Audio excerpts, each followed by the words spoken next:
Shalom, selamat pagi jemaat dikasih Tuhan. Saya menyapa Bapak Ibu Saudara dimanapun berada. Gimana kabarnya hari ini? Semua sehat? Amin. Ya, kita berjumpa dalam program Renungan Pagi.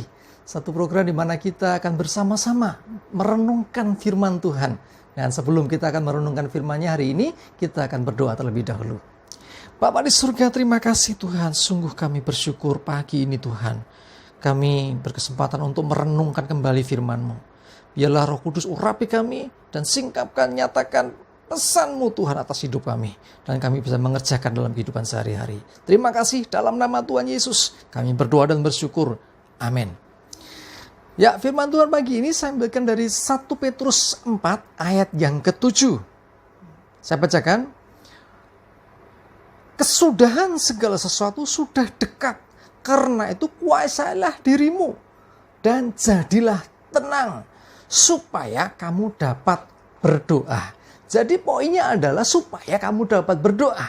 Ya, dari ayat yang kita baca ini, supaya dapat berdoa perlu yang namanya penguasaan diri dan jadi tenang.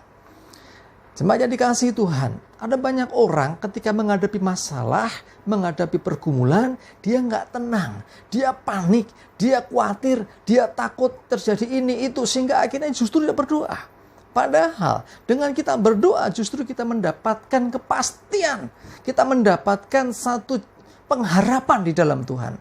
Tetapi seringkali orang tidak melakukan itu karena terlanjur panik. Orang terlanjur khawatir. Ya. Di akhir zaman ini, seperti dikata-kata dia, kesudahan segala sesuatu sudah dekat. Artinya ini bicara tentang akhir zaman. Ya, zamannya segera berakhir.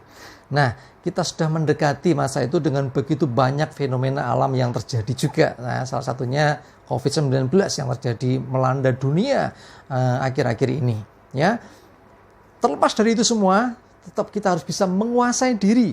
Ya, kuasai diri itu bisa diartikan juga mengendalikan diri. Jadi tidak menjadi orang yang lepas kontrol. Nah, kita bisa mengontrol diri, menahan diri, ya, menguasai diri di dalam segala situasi dan keadaan. Dan tetap tenang.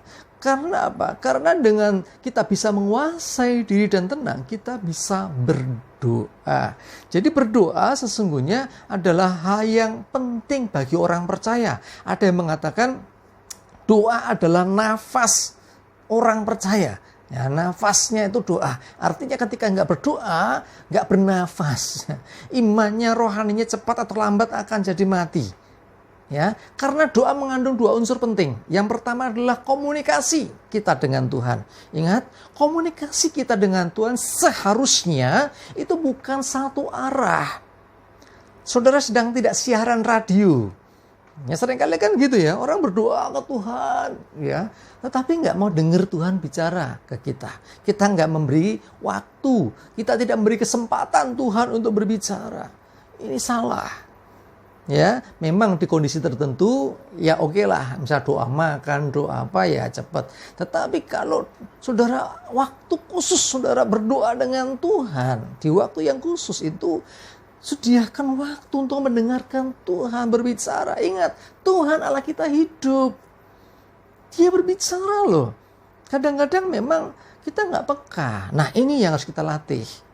Bagaimana Tuhan berbicara? Bisa diingatkan firman Tuhan. Oh, aku diingatkan ini. Buka Alkitab saudara. Bisa juga dalam hatimu ada bisikan lembut Roh Kudus. Bisa saja. Bisa juga, saudara, ketika engkau sedang berdoa dapat penglihatan. Ya, dapat pesan Tuhan, bisa apa saja cara Tuhan. Ya, tapi intinya adalah komunikasi kita dengan Tuhan. Jangan hanya kita ke Tuhan, tapi juga Tuhan kepada kita. Yang kedua, ya, doa mengandung unsur yaitu apa? Relation atau hubungan. Saudara, Tuhan senang ketika kita banyak waktu berhubungan dengan Dia. Tuhan senang kita memberi waktu untuk membuat relation dengan Tuhan, termasuk berkomunikasi dengan Tuhan. Salah satunya adalah melalui doa. Itulah kenapa Alkitab cerita seringkali mengatakan berdoa. Ya, beberapa di antaranya 1 Tesalonika 5 ayat 17, ayat pendek yang disukai anak-anak ketika suruh cari satu ayat untuk dihafalkan. Ya, ini salah satunya. Tetaplah berdoa. Gampang ayatnya, prakteknya susahnya minta ampun. Ya kan? Yuk, tetaplah berdoa. Artinya engkau sudah berdoa selama ini. Tapi tetap terus, jangan jadi kendor. Jangan lemah, jangan dikurangi. Tapi terus berdoa. Ya, mungkin sudah berdoa nggak dijawab Tuhan. Nggak masalah, doa saja. Karena doa sesungguhnya lebih dari sekedar mengajukan permohonan. Ya, doa lebih dari sekedar mengajukan keinginan kita. Tapi doa ini adalah sesungguhnya kita berkomunikasi dengan Tuhan, Tuhan dengan kita, dan terjadi hubungan kita dengan Tuhan, Tuhan dengan kita. Terlepas Tuhan mengiyakan atau tidak atas apa yang kita doakan, tetapi sudah terjalin komunikasi dan juga hubungan. Itu esensi atau pentingnya doa sesungguhnya. Ya, jadi ayo saya mengajak kita tetap berdoa. Ya, Kolose 4 ayat yang kedua dikatakan, bertekunlah dalam doa dan dalam pada itu berjaga-jagalah sambil mengucap syukur. Doa juga bisa mengandung ucapan syukur, tidak hanya minta Tuhan berkati. Sekali lagi, bukan sebatas itu. Ketika engkau menyatakan Tuhan, aku bersyukur engkau menyertai, aku bersyukur engkau memberkati, aku bersyukur. Nah, saudara, itu sudah terjalin komunikasi. Itulah doa. Ya, itu sudah terjadi yang namanya hubungan. Itu yang dikehendaki Tuhan. Karena Tuhan mau kita selalu dekat dengan Dia.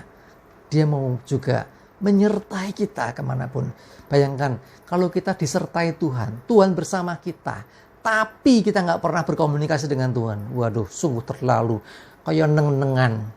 Ya dah, orang Kristen, orang percaya yang jarang berdoa atau nggak pernah berdoa itu kayak neng-nengan dengan Tuhan.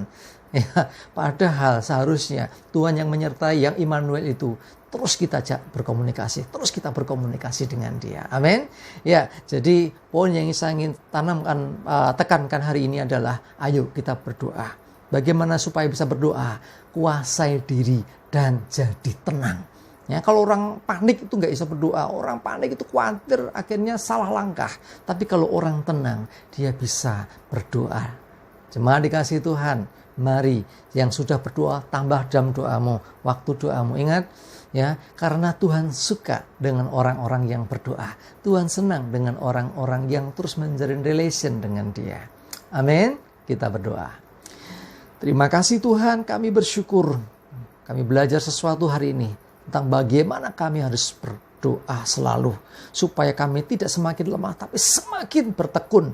Kami percaya Tuhan, karena ketika kami berdoa sesungguhnya Engkau mendengar kami dan Engkau pun berkomunikasi dengan kami. Buat kami peka untuk menangkap suara-Mu ya Tuhan. Dan lebih daripada itu Tuhan, kami berdoa supaya hidup kami Tuhan terus dalam penyertaan-Mu. Dan kami juga terus Tuhan melekat kepada-Mu. Kami serahkan hari ini hidup kami dalam pimpinan Tuhan.